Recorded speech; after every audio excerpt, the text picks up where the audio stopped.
L'ultimo bollettino sui casi di coronavirus Covid-19 aggiornato alle 18 parla di 400 contagi complessivi su suolo italiano, di cui 12 deceduti e 3 guariti. Al momento sono 128 i pazienti ricoverati con sintomi, di cui 36 in terapia intensiva, mentre altri 221 si trovano in isolamento domiciliare. Sempre Lombardia e Veneto guidano il triste primato.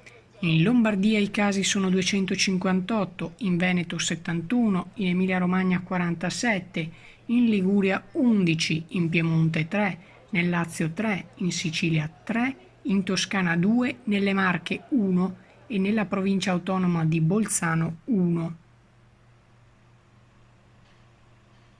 Ed è di questa sera la notizia che a seguito di un controllo è risultata positiva una collaboratrice del governatore della Lombardia Fontana. Fontana, pur risultando negativo al tampone, ha comunicato che si metterà in isolamento preventivo per 14 giorni, come prevede l'Istituto Superiore della Sanità.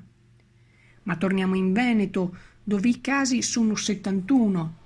Dopo il primo caso registrato a Limena con il paziente che si era sentito male all'interno del distretto sanitario, ora ricoverato in terapia intensiva a Padova, si sono verificati altri 6 casi di positività riconducibili al primo.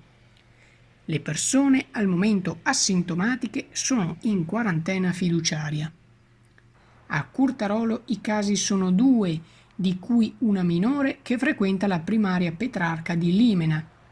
La scuola verrà sanitificata e si effettueranno le indagini di prassi sui contatti. Il secondo caso è il padre, entrambi asintomatici sono in quarantena fiduciaria. Un altro caso, sempre riconducibile al cluster di Limena, si è verificato a San Giorgio in Bosco. La persona asintomatica è in quarantena fiduciaria. E nel frattempo, tra Padova e Schiavonia, sono arrivate altre 22 tende negli ospedali posizionate a scopo preventivo.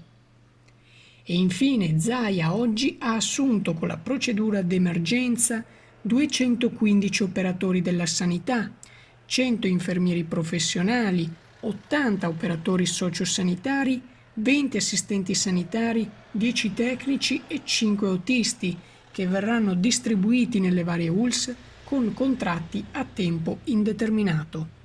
Sfishamar Channel News, Padova.